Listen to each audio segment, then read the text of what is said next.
Krenko Mob Boss, Deck Tech. Thank you guys for joining me. So Krenko Mob Boss is the commander for this deck, and what he's going to do is he's a 4-drop, and you tap him, and you'll create X11 goblins, where X is the number of goblins you already control. So if you have 8 goblins, you're making 8 more 1/1s. So Krenko Mob Boss, definitely a really good goblin commander. This is mono red. This isn't red black or red green, which are the other two goblin builds. And I'm not ragging on them. Those two are some pretty dang good builds too. But I guess first I'll go into the most obvious part of the deck. We're gonna go with goblins. So some of the goblins I selected in here, a lot of them are really cheap, just commons. You're just gonna throw them out and yeah, ramp up your board. This is just building up your deck. So I'll start with one of the more expensive ones. This isn't a budget deck. I will remind you, it's not a budget deck. It will cost a little bit of money, but if you want to replace some of the money cards, because there's only like 3 or 4 goblins that carry the price really high up. Maybe even just 3 of them. I think below Dockside Extortionist and Muxus, your highest price is probably going to be like $5, depending on what you replace, what you move around, other than Perforos, but we'll get to that later. So one of your more expensive cards, but one of your a lot of times winner cards is going to be Muxus Goblin Grandee. He's a jumpstart card. I'm sorry you can't see the art. My YouTube channel is really going to see it well because I'm going to edit the display in it. But what Muxus does is when he enters the battlefield, you reveal the top 6 cards of your library, put all goblin cards, all goblin creature cards with converted mana cost 5 or less, which is going to be basically all goblins you're going to get from this other than Muxus himself, onto the battlefield for free, and the rest on the bottom of your library in a random order. And when he attacks, he gets +1/+1 for each goblin you control, and he's a 4/4. So you Krenko 13 goblins out, he's getting +14/+14 because Krenko and 13 goblins is going to give him a +1/+1 for each. Pretty insane goblin, definitely a must-have if you're willing to go and if you're willing to pay for him. Next up, I got a few just regular ones. They're just gonna fill your board up with some goblins. So we got Goblin Striker, first strike, haste, 1/1, 2-drop. Goblin Guide, he's a 1-drop, and he's gonna be used mainly for politics. Whenever a goblin whenever he attacks, defending player reveals top card of the library. If it's a land, they put it in their hand. It's gonna help your guys, look at the top card of the library. That's about it. Other than that, he's just gonna fill your board. He has haste. We've got Goblin Heel Cutter. Goblin Heel Cutter is gonna be a fun card to work with. It has dash, and whenever it attacks, you can pick a target creature, and it can't block this turn. So you dash him out, and he's gonna go back to your hand, so nobody can remove it. When you dash him, you get to pick something of theirs that they can't block with. Got a Goblin Instigator. He's going to help you fill your board up with goblins. He's just a 1/1 for 2, and he's going to, when he enters the battlefield, he creates a 1/1 goblin. Fill your board up for Krenko, because you want, ideally in a Krenko deck, you want as many goblins as you can possibly get before you can get Krenko out. Because if you can tap him out, especially if you can give him haste, you can tap him down, you're going to get a lot of goblins off him. Tuk Tuk, the Explorer, a legendary goblin. You can't really see him. You can see the art, but I'll read the card off to you. He's a 1/1, and he has haste. He's a legendary. When he dies, you create a 5/5 Tuk Tuk the Returned legendary goblin golem artifact token creature. So Tuk Tuk is a 1/1. It's going to turn himself into a 5/5 if someone is dumb enough to kill him. We got Wily Goblin. Wily Goblin's going to ramp you a little bit. A little pirate. Just keep track of how many pirates we got in this. We got a few goblin pirates. We have a few pirate triggers in this deck as well. hidden in there. Nobody really sees him coming. But Wily Goblin, when he enters battlefield, you're going to get a treasure token. So he's going to ramp you, and he only costs 2. Conspicuous Snoop, one of our special goblins. He's going to help you thin out your deck a little bit. You can play the top card of your library revealed, or you have to, really. You may cast goblins from the top of your library. And as long as the top card of your library is a goblin, Conspicuous Snoop has its abilities. So, let's say you've got the, I don't know, what goblin's gonna, I think, let's say you have Goblin Assassin on top of your library. Well, we'll go over one of the ones we already had out. So, let's say you've got the Goblin Heel Cutter out. Whenever he attacks, something can't block. If you attack with Conspicuous Snoop, he can do the same thing. He inherits that ability only until that goblin is no longer on top of your library. Conspicuous Snoop is going to be really good because there's a lot of crazy goblins in here that we're going to go over pretty soon. We got Goblin Matron. Goblin Matron, when it enters the battlefield, it's 3 cost.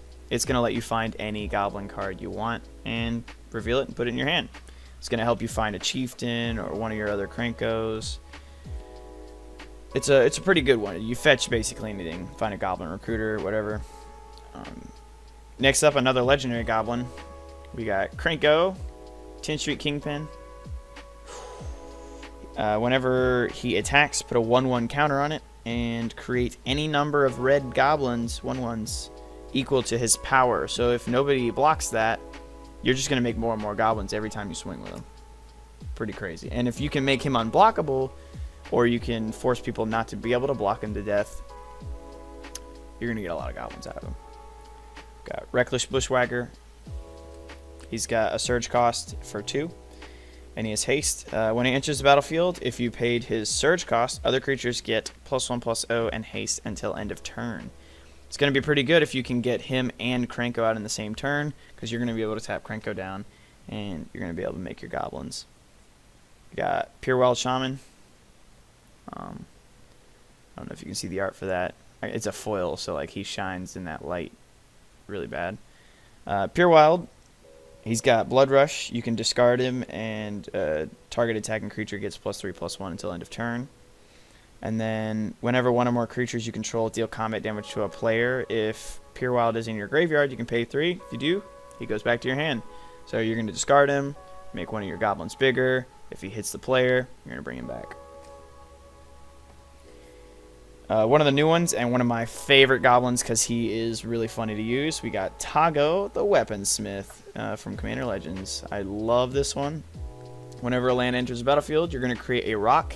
And essentially, the rock is an equipment that you're going to sacrifice and do 2 damage to anything. So, in retrospect, what he's doing is he's handing your goblins rocks to throw at people. It's great. And if Pure Wild just so happens to be in your graveyard, well, the throwing the rock is considered the creature doing damage to the player. You can actually bring their Pure Wild. You know, lots of stuff. It's funny. Tap down your creature to throw rocks. It's funny. Got Goblin Recruiter. This one is a really important one because you can combo him off with a couple other cards in this deck. Goblin Recruiter, what he does is you can find as many goblins in your deck as you want and put them on top of your library. So if you're playing against a mill, I wouldn't consider doing too many goblins with him or you'll get screwed over. But Goblin Recruiter is pretty crazy. You'll find every goblin in your deck if you want.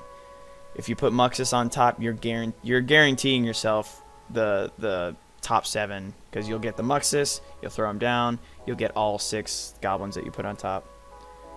And if you have Mirror March and you get a bunch of triggers, which Mirror March is in this deck, I'll go over that later. Mirror March and Muxus will get you as many goblins as you win coin flips. It's going to be great. We got Goblin Pile Driver.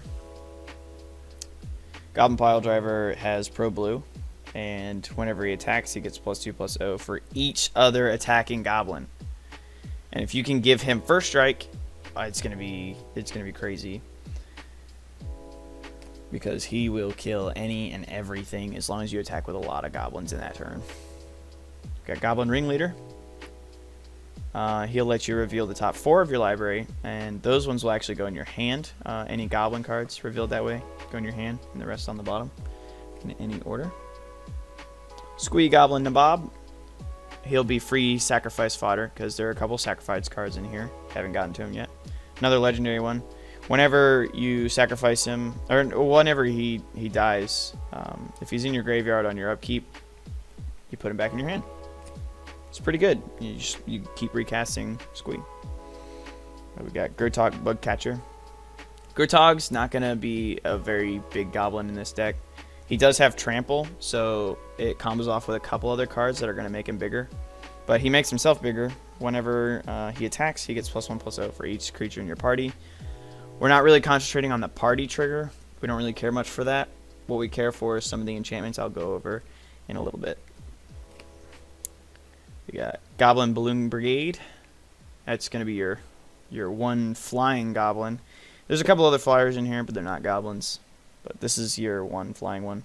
You can pay 1 and get him flying. He's just a 1/1, 1 drop. It's just going to fill your field up. Breaches, the Plunderer, or Pirate Plunderer. Or Brazen Plunderer. He's one of the newer Commander Legends cards too. He's a pirate goblin. What Breaches does, he has Menace. Whenever one or more pirates you control deal combat damage to a player, exile the top of each opponent's libraries. You may play those cards this turn. And you can spend any mana as though it were, you can pay anything to buy into that, whatever card you get out of Breaches off of the enemy's libraries. So Breaches is pretty good. There's only a few goblin pirates, but he'll trigger off of himself too because he is indeed a pirate. Siege Gang Commander. Siege Gang, when he enters the battlefield, you're going to make 3 more goblins, and then you can pay 2 and sack a goblin, and he's gonna deal 2 damage to target creature or player. So yeah, free rocks basically. And then we got Rummaging Goblin. Rummaging Goblin is going to be your loot goblin. You just tap him, discard a card, draw a card, get rid of your trash ones, try to search up an answer. Next we'll go into slowing down your enemy, because you're definitely going to want to slow them down a bit, because sometimes you draw up a bad hand, whatever, you're going to need to slow down your enemy. So first of all, and people are going to hate this card, we got a Blood Moon. What Blood Moon is going to do, it's going to turn all non-basic lands into mountains. It's going to screw over everybody else's mana base if they're playing not red. Well, it's going to screw over everybody's non-basic mana base. We got a Frenzied Goblin. Frenzied Goblin's pretty good. Whenever he attacks, you may pay 1 red. If you do, target creature can't block this turn. So another disable blockers. We got Gem Palm Incinerator. He is your choice of either a removal spell or a goblin. So he's got cycling, and whenever you cycle him, he deals X damage to target creature, where X is the number of goblins on the battlefield. So that's not only your battlefield, that is everyone's battlefield. So if someone else has a utility goblin or something, he's gonna count that. Got Goblin Assassin. This one's gonna be a pretty crazy card, but it's gonna hurt you and other people. So you're gonna want to make sure you have a lot of disposable goblins before you play him. But what he does is, whenever Goblin Assassin or another goblin enters play on anyone's battlefield, each player flips a coin, and each player whose coin comes up tails has to sacrifice a creature. So you're going to Krenko, and then you're going to get rid of everybody's creatures. You'll just get rid of the ones that you Krenkoed for, and then you'll attack with the ones you had prior. It's pretty good. If you got Muxus, you're just getting rid of everybody's creatures for free. We got Crater Maker. He's going to be a goblin or a shock, or both really. 2/2, and you can pay 1 and either deal 2 damage to target creature or destroy a target colorless non-land permanent. Goblin Snowman, that's a free blocker. So Goblin Snowman, what he does is, when blocking, he neither deals or receives combat damage. And you can tap him and deal 1 damage to a target creature that he's blocking. So basically, if someone's swinging in with some big 15/15, even if it has trample, double strike, death touch, whatever, it's not going to do anything. Goblin Snowman is just going to disable it. It's basically a 1 creature fog as long as you've got it. But he's only a 1/1, so he can be shocked to death. Got Goblin Tunneler. As long as your goblins are power 2 or less, you can tap them and make them unblockable with Goblin Tunneler. So if you're going to make them bigger, definitely wait until you make them unblockable before you do it. So what you can do is you can make a 2/2 unblockable first, and then you can make him bigger and he'll still be unblockable until end of turn, which is pretty good. We got Relic Robber. This is definitely one of the ideal ones to make unblockable because he has haste and he's a 2/2, and whenever he deals combat damage to a player, that player creates a 0/1 Goblin construct artifact creature token with this creature can't block, and at the beginning of your upkeep, this deals 1 damage to you. So you're just gonna make goblins that are gonna damage the player that controls them. And if that goblin enters the battlefield while you have Goblin Assassin is gonna trigger. They're gonna flip a coin. They have a chance to sacrifice it, but it's whatever. It also forces everybody else to sacrifice something too, and you're just gonna sacrifice a scrap golem or scrap goblin, whatever. Volley Veteran. This is both a goblin and a removal, so you get to play the removal and keep the goblin. He's also a 4/2, so he's going to be pretty good. When he enters the battlefield, it deals damage to target opponent, creature and opponent controls equal to the number of goblins you control. So you control 6 goblins, you're going to deal 6 damage to somebody else's creature. Control 13, that's 13, whatever. We got Goblin Chain Whirler. This has first strike, and it's a 3-drop for 3. It's a 3/3, and whenever it enters the battlefield, it deals 1 damage to each opponent and each creature and planeswalker they control. If they're playing a goblin deck, you're going to deal 1 damage and kill all their goblins off before they can do anything to yours. So, I mean, that's pretty good. Or say they're playing a 1/1 soldier deck, maybe a spirit deck, whatever. We got Aki Kolflinger.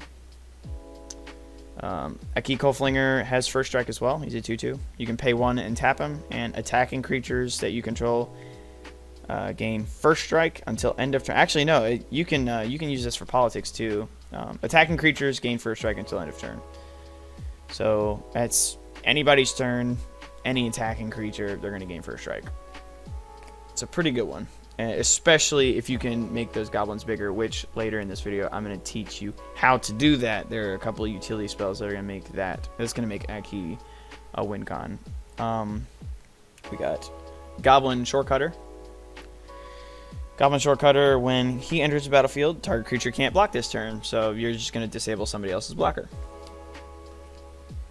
Let's go to Punishment, because you're obviously going to want to punish your opponents if they're gonna remove your goblins or if they're hitting you with something. They're being annoying. So first, we'll go with Immolation Shaman. It's not a goblin, it's a Vaishino, but it's gonna punish them for using things like their artifacts, their draw powers, whatever. Whenever an opponent activates an ability of an artifact, creature, or land that isn't a mana ability, Immolation Shaman is gonna deal 1 damage to them. And just in case you want to use him as just a creature or whatever, he has fire breathing. You pay 5, he gets +3/+3 in menace till end of turn. It's pretty good. Boggart Shenanigans. It's an enchantment, and it's a goblin tribal enchantment.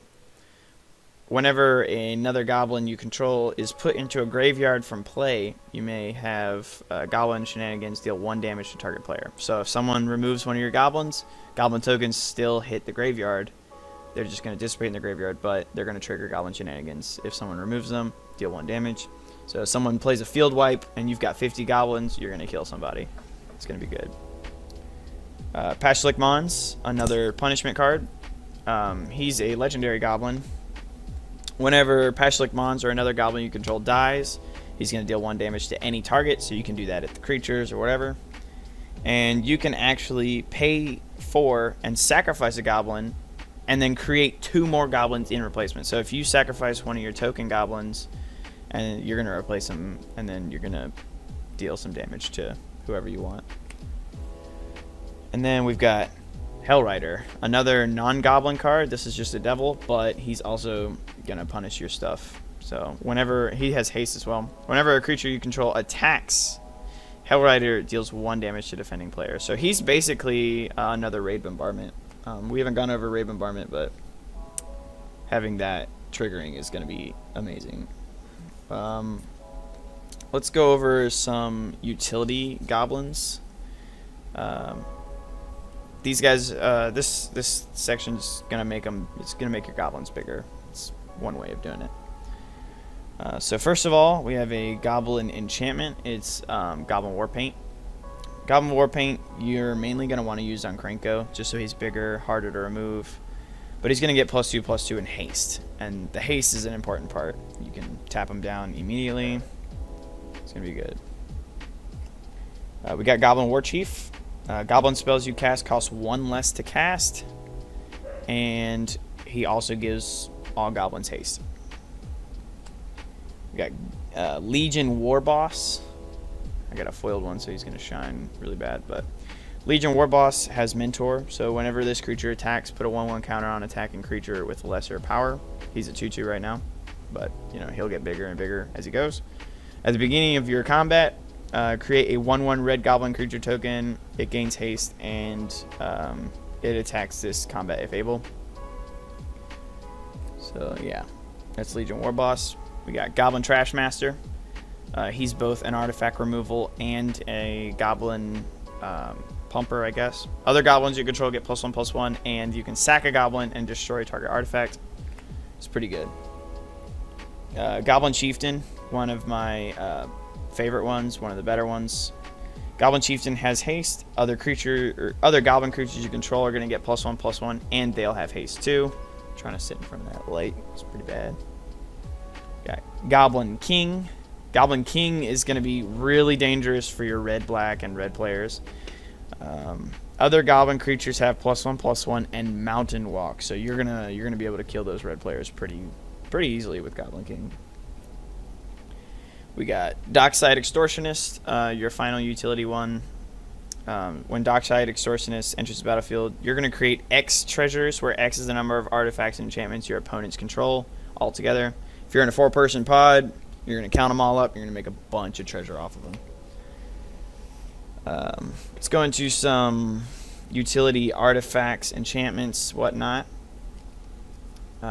So first of all, goblins don't really do much with drawing cards unless you have your discard draw one. But we got Slate of Ancestry. Slate of Ancestry is going to discard your hand and draw a card for each creature you control. If you have an empty hand, this is even better because you're discarding nothing and you're getting free stuff for each goblin you've got on the field. We got Perforos Bronze-Blooded. If you get your Devotion to red up, he's going to be an indestructible creature, 7/6. But he also gives all your other creatures haste, and he's going to allow you to play Muxus pretty fast, pretty easy, because you can pay 3 and put a red creature or artifact card from your hand onto the battlefield, sacrifice it at the beginning of the next end step. It's not going to matter unless you really want to keep Muxus. Muxus is a really good goblin, so it's really up to you, however you want to play it. Staff of Nin, another draw power.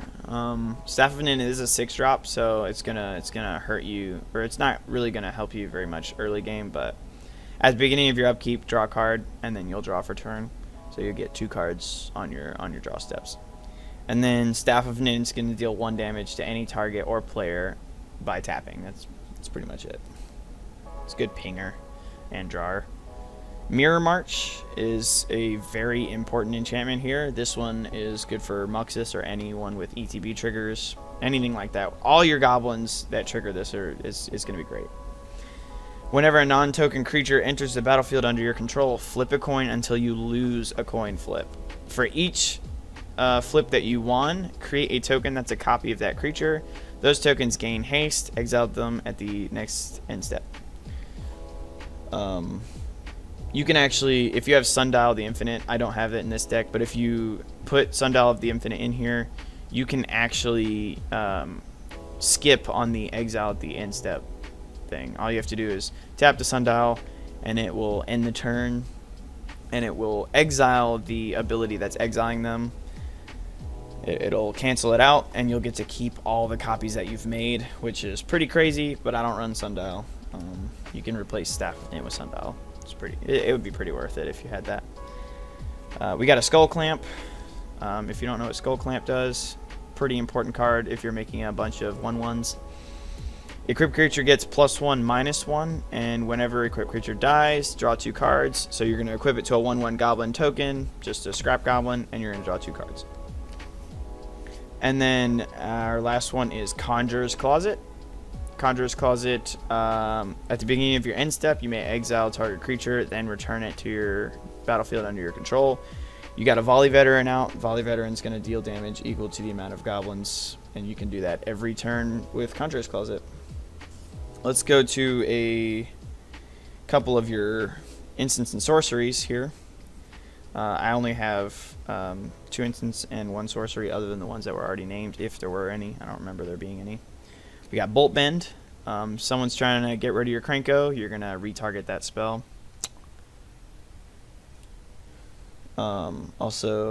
It also costs 3 less if you control a creature with power 4 or greater, and Krenko's a 3/3. It's not hard to get him bigger. You got a Chieftain. He's a 4/4. That's going to cost 3 less. So it'll be a 1 red redirection spell. Got Flame Lash. Deal 4 damage to target creature or player. It's an instant speed, so it's going to really help you get rid of threats or just smack somebody in the face. And then Volcanic Salvo. This is your big one. It's 2 and 10, but it costs X less to cast, where X is the total power of creatures you control. So if you control 10 1/1s, this is just going to be a 2-drop. And what it does is Volcanic Salvo deals 6 damage to each of up to 2 target creatures and or planeswalkers. It's going to help you really get rid of those planeswalkers. Speaking of planeswalkers, I only run 2 of them in this deck. We've got, planeswalkers in a goblin deck. Crazy. We got Chandra, Torch of Defiance. Chandra, she does a lot of things. She's got 4 different loyalties. She starts at 4 loyalty, and her first +1 is exile the top card of your library. You can cast that card. If you don't, she deals 2 damage to each opponent. So if it's a Scrap Goblin, you're going to deal 2 damage to somebody or to everybody. And if it's a good Goblin, you get to play it. Her second +1 is add 2 red mana. It's going to help you cast your goblins without actually using any of your land. Her -3 loyalty ability is Chandra deals 4 damage to target creature. It's going to help you remove some creatures, and she starts at 4, so you can do that as soon as she enters battlefield if you wanted to. And her -7 is a big one because all of your spells are going to be really cheap. You get an emblem with whenever you cast a spell, this emblem deals 5 damage to any target. And emblems, remember, are not removable unless that player kills you. And then your second planeswalker, it's a smaller one, but she's got a big effect for this deck. Jaya, Venerated Fire Mage. So Jaya, what she's going to do, her -2 is deal 2 damage to any target, but she has a passive ability. If any red source you control deals damage to a permanent or a player, it deals that much damage +1 to that permanent or player. And that's going to trigger off of a couple of enchantments I'm about to show you right now. So here's a couple of win cons. Pretty good ones. We've got Throne of the God Pharaoh. You're obviously going to have a lot of goblins, and you're going to want to attack some people with them a lot. Throne of the God Pharaoh, at the beginning of your end step, each opponent loses life equal to the number of tapped creatures you control. You tap out 38 goblins, everybody's losing 38 life, whatever. Perforos, God of the Forge. Perforos is going to be one of your more expensive ones. He's like a $16 card. It's up to you whether or not you put him in here. You can actually replace him with Terror of the Peaks, does the same thing. But whenever another creature enters the battlefield under your control, Perforos deals 2 damage to each opponent. And since you're going to have Krenko tapping for so many goblins, let's say you've got 5 goblins, you tap Krenko, you get 5 more. That is 10 damage you get on each opponent just for tapping Krenko. It's pretty crazy. He's also a 6/5 indestructible as long as your devotion is 5 or more. And he gives your creatures fire breathing. Creatures you control get +1/+0 until end of turn, and that's a 3 cost, and you can do it as many times as you want. So you can pump up your creatures. Here's an attacking win con, Shared Animosity. It's an enchantment. Whenever a creature you control attacks, it gets +1/+0 until end of turn for each other attacking creature that shares a type with it. Since this is a tribal deck, you attack with 16 goblins. Each goblin is going to get plus 16 plus 16. Pretty crazy. Impact Tremors is going to basically do the same thing as Perforos. Whenever a creature enters the battlefield under your control, Impact Tremors deals 1 damage to each opponent. And if you have that Devil or Perforos out at the same time, it's going to add up. If you have Jaya, it'll add 1 damage to each trigger. So if you put out 5 goblins in 1 turn, you're going to deal that 5 damage off of this, and then Jay is going to add 5 more, so it's going to do 10. If we got Perforos, it's going to do the same thing. It's going to add another one to it. Ray Bombardments, it's going to be one of your win cons. Basically, Ray Bombardments, whenever a creature you control with power 2 or less attacks, Ray Bombardments is going to deal 1 damage to target creature, or player or planeswalker that it is attacking. That's going to trigger off of Jaya, and Jaya is going to do 1 more damage for each goblin. So if you swing with 16, they're automatically going to take 16 damage. If you have Jaya, they're going to take another 16, and then they have to go to blocks with the 16 goblins you're attacking. Let's say you have Shared Animosity. Those are going to be 17 17s if they were 1/1s to start with. So yeah, I mean, crazy synergies. Your final win con, or not win con, but like punishment, you got Goblin Bombardment. Sacrifice a Goblin. Goblin Bombardment is going to deal 1 damage to target player. If someone blocks off one of your 1/1s, just sack it and deal 1 damage to them anyway. So, I mean, it's a win-win. So, yeah. And then the rest of the land, or the rest of this deck is going to be land. So, what I do is I run a Myriad Landscape. It's going to let you find 2 mountains. Field of Ruin. Field of Ruin is going to let you destroy someone else's non-basic land. So if someone's playing a land matters kind of deck, you're going to get rid of the important ones. Path of Ancestry. Since you're running a tribal, Path of Ancestry is going to let you scry 1 every time you play a goblin. And then the rest are all mountains. I run 1, 2, 3, 4, 5, 6, 7, 8, 9, 10, 11, 12, 13, 14, 15, 16, 17, 18, 19, 20, 21, 22, 23, 24, 25, 26, 27, 28, 29, 30, 31, 32, 33. I run 34 mountains in this. You can run less, you can run more. It's really up to you. I could probably replace a couple of these mountains with some better goblins, since most of your goblins are going to be pretty low costly. So yeah, that is the Krenko Mob Boss deck build. I would like to thank you guys for watching. Krenko. I actually have a Krenko playmat for when I play this deck too. It's on my play table.